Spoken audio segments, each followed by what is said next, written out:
AR Rahman గారు RC16 movie కోసం ఆ సినిమా షూటింగ్ స్టార్ట్ అవ్వకముందే ఒక 2 సాంగ్స్ కోసం అయితే ట్యూన్స్ అయితే కంపోజ్ చేసి ఇచ్చేసారని చెప్పారు ఆ మధ్యన. బట్ ఇప్పుడు చూస్తే సడన్ గా రెహమాన్ గారిని చెర్రీ మూవీ నుంచి బయటికి పంపించేశారు అనే టైప్ టాక్ అయితే ఒకటి వస్తుంది. సో దీనికోసం ఈ వీడియోలో డిస్కస్ చేద్దాం. Welcome back to movie and Telugu. మీరు కానీ నా ఛానల్ కొత్తగా వచ్చినట్టయితే లైక్, షేర్, సబ్స్క్రైబ్ కొట్టేయండి. సో RC16 నుంచి రెహమాన్ అవుట్ అయ్యారు అనే దాంట్లో నిజం ఎంత ఉందనేది ఒకసారి చెప్పుకో ముందు. అసలు డైరెక్టర్ బుచ్చుబాబు RC16 కోసం రెహమాన్ ని ఏరి కోరి తెచ్చుకున్నప్పుడు అలాంటి రెహమాన్ ని బుచ్చుబాబు ఎందుకు వదులుకుంటాడు అనేది ఒక క్వశ్చన్ ఉంది. మేబీ ఒకవేళ రెహమాన్ గారికి పర్సనల్ లైఫ్ లో ఇష్యూస్ ఉండడం, అదే కాకుండా కొన్ని పెద్ద ప్రాజెక్ట్స్ తో బిజీగా ఉండడం, ఇలాంటి టైంలో రెహమాన్ గారి మ్యూజిక్ అంత తొందరగా కంపోజ్ చేయడం అంటే అంత ఈజీ కాదు. పైగా RC16 ని ఎలాగైనా సరే దసరాకి రిలీజ్ చేయాలని చెప్పి మూవీ టీం అయితే ప్లాన్ చేస్తుంది. బట్ ఇలాంటి టైంలో రెహమాన్ ఉన్న బిజీకి అసలు దసరాకి ట్యూన్స్ కంపోజ్ చేయగలరా అంటే కష్టమనే చెప్పాలి. సో ఇదంతా జరిగే పని కాదు కాబట్టి ఒకవేళ రెహమాన్ గారు RC16 నుంచి ఎగ్జిట్ అయ్యారు అనే డౌట్ కూడా వస్తుంది. సో ఇప్పుడు టాక్ ఏంటంటే రెహమాన్ ప్లేస్ లో RC16 మూవీ కోసం దేవశ్రీ ప్రసాద్ అయితే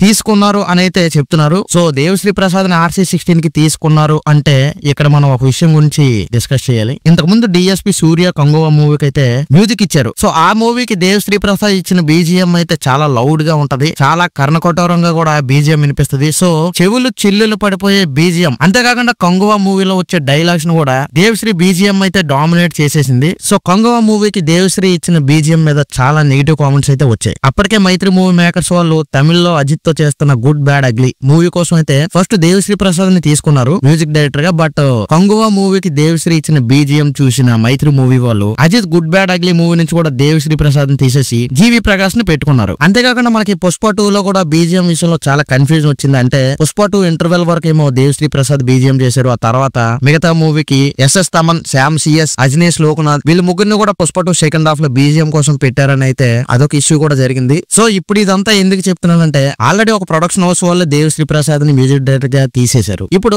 RC16 కోసం దేవశ్రీని తీసుకోవడం కొంచెం డౌట్ అయితే కొడుతుంది. సో అంతేకాకుండా నాకు కూడా రీసెంట్ గా దేవశ్రీ ప్రసాద్ ఇచ్చిన మ్యూజిక్ ఏ మూవీస్ చూసుకున్నా సరే కొంచెం ట్రాక్ అయితే దేవశ్రీ తప్పాడనే ఫీలింగ్ అయితే వచ్చింది. సో RC16 ఏమో స్పోర్ట్స్ బ్యాక్ డ్రాప్ లో ఉండే మూవీ అని చెప్తున్నారు. సో జనరల్ గా మనకి స్పోర్ట్స్ బ్యాక్ డ్రాప్ మూవీస్ అంటే ఏఆర్ రెహమాన్ గారే కరెక్ట్ గా మ్యూజిక్ గానీ BGM గానీ ఇవ్వగలరు. ఎందుకంటే ఇంతకు ముందు అతను స్పోర్ట్స్ బ్యాక్ డ్రాప్ లో వచ్చిన చాలా మూవీస్ కి అయితే మ్యూజిక్ ఇచ్చారు. సో ఒకవేళ RC16 మూవీకి ఏఆర్ రెహమాన్ కాకుండా దేవశ్రీ ప్రసాద్ మ్యూజిక్ డైరెక్టర్ గా ఉండడంపై మీ ఒపీనియన్స్ కామెంట్స్ లో పెట్టండి. వీడియో నచ్చితే లైక్ చేసి మన ఛానల్ సబ్స్క్రైబ్ కూడా చేయండి.